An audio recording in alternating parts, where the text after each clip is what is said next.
ব্রাহ্মণবাড়িয়ার আখাউড়ায় রয়েছেন আমাদের আরেক সহকর্মী সাদ্দাম হোসেন, সেখান থেকে সরাসরি যুক্ত হচ্ছেন তিনি। সাদ্দাম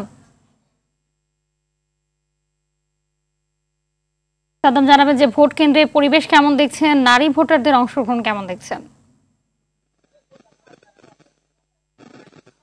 জি হাবিবা, ধন্যবাদ আপনাকে। আপনি জানেন যে ষষ্ঠ উপজেলা নির্বাচনের দ্বিতীয় ধাপে আজ কিন্তু ভোট গ্রহণ অনুষ্ঠিত হচ্ছে এবং ব্রাহ্মণবাড়িয়ার দুটি উপজেলা ভোট গ্রহণ অনুষ্ঠিত হচ্ছে।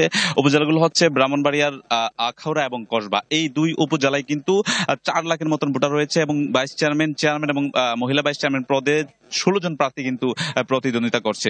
আমি এই মুহূর্তে দাঁড়িয়ে আছি ব্রাহ্মণবাড়িয়ার আখাউড়া উপজেলার দরুইন একটি ভোট কেন্দ্রে। আপনি যে প্রশ্নটি করেছেন যে আসলে নারী ভোটারদের উপস্থিতি কেমন, আসলে আপনি লক্ষ্য করছেন যে পেছনে যে সব নারী পুরুষ সব ভোটারদের উপস্থিতি কিন্তু তেমন একটা লক্ষ্য করা যাচ্ছে না, যদিও এখন বেলা 12টার উপরে বেজে গেছে। তবে ভোটাররা এবং এখানকার যারা নির্বাচন কেন্দ্রের দায়িত্বরত আছেন তারা আশা করছেন যে বেলা বাড়ার সাথে সাথে হয়তো বা ভোটারদের উপস্থিতি বাড়বে। তবে আরেকটি বিষয় হচ্ছে আখাউড়া উপজেলার মধ্যে যে কোটি কেন্দ্র রয়েছে, অর্থাৎ 46টি কেন্দ্র রয়েছে এবং কসবাই 83টি কেন্দ্র রয়েছে। এর মধ্যে আখাউড়া উপজেলার 46টি কেন্দ্রের মধ্যে যেই কেন্দ্রটিতে দাঁড়িয়ে আছি সেই কেন্দ্রটি দখল করার চেষ্টায় দুই গ্রুপের মধ্যে, অর্থাৎ আনারস প্রতীকের সমর্থিত এখানকার বর্তমান চেয়ারম্যান যিনি রয়েছেন মতিন, ওনার নেতৃত্বে একটি গ্রুপ এই কেন্দ্র দখল করার চেষ্টা করলে তখন কিন্তু এই কেন্দ্রের অপর পক্ষ প্রতিদ্বন্দ্বী প্রার্থী যিনি রয়েছেন তাদের দুই গ্রুপের মধ্যে একটি উত্তেজনা বিরাজ করে এবং পরবর্তীতে এখানকার যারা আইন শৃঙ্খলা বাহিনী রয়েছেন তারা কিন্তু এই পরিস্থিতি নিয়ন্ত্রণে আনতে সক্ষম হয় এবং তারা আশা করছেন যে বাকি সময়টুকু যেন অত্যন্ত